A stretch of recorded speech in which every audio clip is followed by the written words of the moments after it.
The election of 2016 felt different. Political conversations with our family and friends uncovered a level of polarization that many of us had not previously experienced. People who we always thought were reasonable and intelligent seemed like strangers. We said to ourselves, how could you think that? I thought you were smart. Caitlin and I met in the summer of 2011, and we bonded around being working moms and trying to keep our very energetic boys busy. And we soon found out we had almost everything in common. From our love of Colorado to our love of sushi, there wasn't much we didn't agree on. We also discovered that we share a deep love of this country and feel a responsibility to be politically active. But no one's perfect. And I soon found out two disappointing things about Caitlin. First, she hates camping. I think camping is the worst. So there would not be any joint camping trips in our future. The second thing is that she's politically active, all right, as a conservative. I may hate camping, but I love politics. I listen to conservative talk radio just about every day, and I volunteered for a few different conservative political campaigns. And I'd say I'm a little to the left, like all the way to the left. I've always been interested in politics. I was a political science major, and I worked as a community organizer and on a congressional campaign. So as Lauran and I were getting to know each other, it was right in the middle of that 2012 presidential campaign. And most of our early political conversations were really just based in jokes and pranks. So as an example, I would change Lauran's computer screensaver to a picture of Mitt Romney, or she would put an Obama campaign magnet on the back of my car. Car, not minivan. But over time, those conversations grew more serious and really became a core of our friendship. And somewhere along the line, we decided we didn't want to have any topic be off limits for discussion, even if those topics pushed us way outside of our friendship comfort zone. And so most of us, political conversations are a zero-sum game. There's a winner and there's a loser. We go for the attack when we spot a weakness in someone's argument. And here's the important part. We tend to take every comment or opinion that's expressed as a personal affront to our own values and beliefs. But what if we change the way we think about these conversations? What if, in these heated moments, we chose dialogue over debate? When we engage in dialogue, we flip the script. We replace our ego and our desire to win with curiosity, empathy, and a desire to learn. Instead of coming from a place of judgment, we are genuinely interested in the other person's experiences, their values, and their concerns. You make it sound so simple, Lauran. But getting to that place of true dialogue is hard, especially when we're talking about politics. It is so easy to get emotionally fired up about issues that we're passionate about. And we can let our ego get in the way of truly hearing the other person's perspective. And in this crazy political climate we're in right now, unfortunately, we're seeing an extreme result of those heated political conversations to the point where people are willing to walk away from their relationships. In fact, Rasmussen released a poll earlier this year that said 40% of people reported that the 2016 election negatively impacted a personal relationship. And the Journal of Cognitive Neuroscience tells us that people tend to feel their way to their beliefs rather than using reasoning, and that when reason and emotion collide, it's emotion that invariably wins. So no wonder it's hard to talk about these issues. And look, we're just two regular friends who happen to think very differently about politics and the role the government should play in our lives.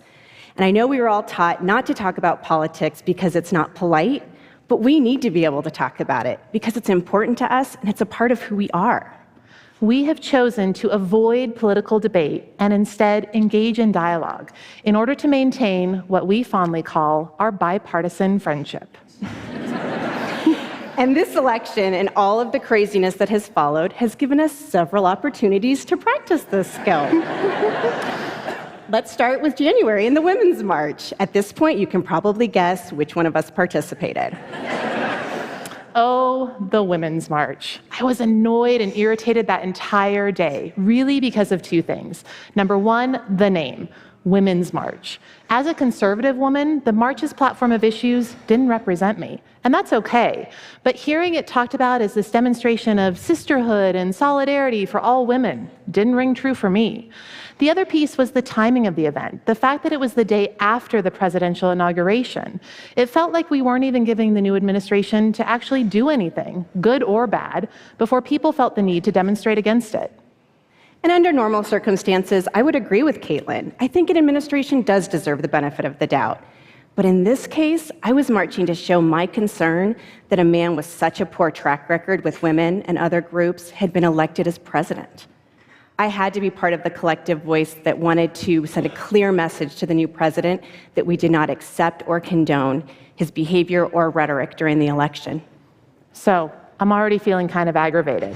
And then I see this Facebook from Lauran pop up in my social media feed. Seeing Lauran's sons at the march and holding signs took it to a new level for me, and not in a good way. Because I know these boys, I love these boys, and I just didn't feel like they were old enough to understand what the march stood for. I didn't understand why Lauran would choose to have them participate in that way, and I assumed it wasn't a choice that the boys made for themselves. But I also know Lauran. You're an incredible mom who would never exploit your boys in any way. So I had to stop and check myself. I had a decision to make. I could take the easy way out and just choose not to say anything to her, and instead just kind of simmer in my frustration. Or I could ask her to learn more about her motivations. And I shared with Caitlin that we actually started talking about the march weeks before we participated. And my boys were curious as to why the event was being organized, and this led to some very interesting family conversations. We talked about how in this country we have the right and the privilege to demonstrate against something we don't agree with. And my husband shared with them why he thought it was so important that men joined the Women's March. But the most significant reason we marched as a family is that it was a way for us to honor my parents' legacy. They spent their careers working to defend the rights of some of our most vulnerable citizens. And they passed these values down to me and my brother, and we want to do the same with our sons. After talking to Lauran, I really understood not only why she felt it was so important to march, but why she had her boys with her. And frankly, my assumptions were wrong. It was the boys who wanted to march after they talked about the issues as a family. But what's most important about this example is to think about the alternative. Had Lauran and I not talked about it, I would have been annoyed with her. And it could have resulted in an undercurrent of disrespect in our friendship. But by asking Lauran questions, it allowed us to use dialogue to get to a place of true understanding. Now, to be clear, our conversation didn't really change my mind about how I felt about the march, but it absolutely changed my thinking around why she brought her boys with her. And for both of us, that dialogue allowed us to understand each other's perspective about the Women's March, even though we disagreed. The second topic that challenged our ability to engage in dialogue was around my need to understand how Caitlin could vote for Trump.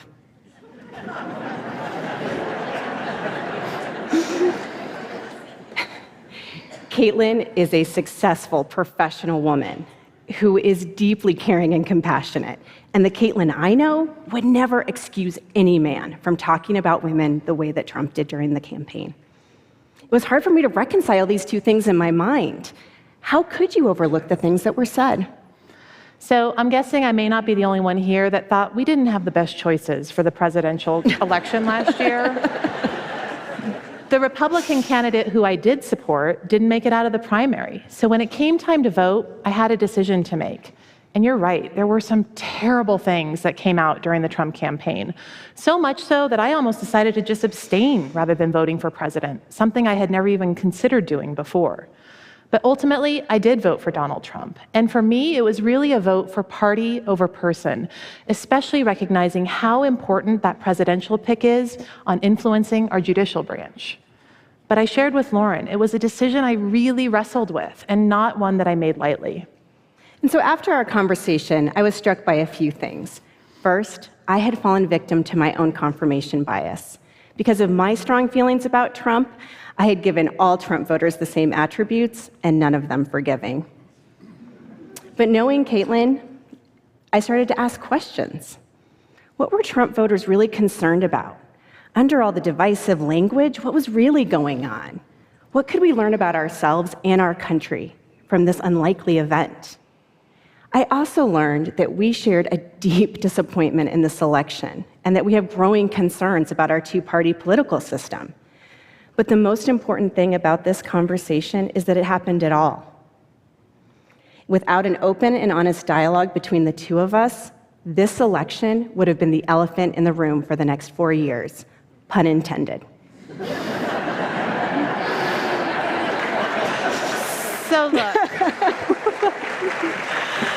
So look, we know it takes work to get past the difficult, frustrating, and sometimes emotional parts of having discussions about issues like the Women's March, or why your friend may have voted for a candidate that you can't stand. But we need to have these conversations. Our ability to move past political debate into true dialogue is a critical skill we should all be focused on right now, especially with the people that we care about the most. And it's not just as adults that we need to bottle this behavior. It's critical that we do it for our children as well. My sons were inundated with this election. We were listening to the news in the morning, and they were having conversations with their friends at school. I was concerned that they were picking up so much polarizing misinformation, and they were growing really fearful of a Trump presidency. Then one day, after the election, I was taking my sons to school, and my younger son, completely out of the blue, said, "Mom, we don't know anybody who voted for Trump, right?" And I paused, and I took a deep breath. "Yes, we do. The Quattromanis." And his response was so great. He kind of got this confused look on his face, and he said, "But we love them." And I answered, "Yes, we do." And then he said, "Why would they vote for him?" And I remember stopping and thinking that it was really important how I answered this question. Somehow, I had to honor our own family values and show respect for our friends. So I finally said, "They think that's the right direction for this country." And of course, before I had even gotten the whole sentence out of my mouth, he had moved on to the soccer game he was going to play at recess. So there you go. Life with boys. So what Lauran and I have discovered through our bipartisan friendship is the possibility that lives in dialogue. We have chosen to be genuinely curious about each other's ideas and perspectives, and to be willing to listen to one another, even when we disagree. And by putting aside our ego and our preconceived ideas, we've opened ourselves up to limitless learning. And perhaps most importantly for our relationship, we have made the commitment to each other that our friendship is way more important than either of us being right or winning a conversation about politics. So today, we're asking you to have a conversation. Talk to someone outside of your political party who might challenge your thinking. Make an effort to engage with someone with whom you might typically avoid a political conversation. But remember, the goal isn't to win. The goal is to listen and to understand and to be open to learning something new. So let's go back to election night. As the polls were closing and it became clear that Trump was going to be our new president, I was devastated. I was sad, I was confused, and I'll be honest, I was angry.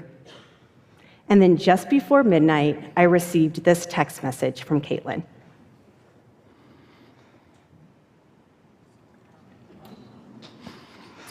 And where there so easily could have been weeks or months of awkwardness and unspoken hostility, there was this, an offering of empathy rooted in friendship. And I knew in that moment that we would make it through this. So we must find a way to engage in meaningful conversations that are going to move us forward as a nation. And we can no longer wait for our elected officials to elevate our national discourse. The challenges ahead are going to require all of us to participate in a deeper and more meaningful way. And it starts with each one of us building connection through dialogue in our relationships, our communities, and as a country. Thank you.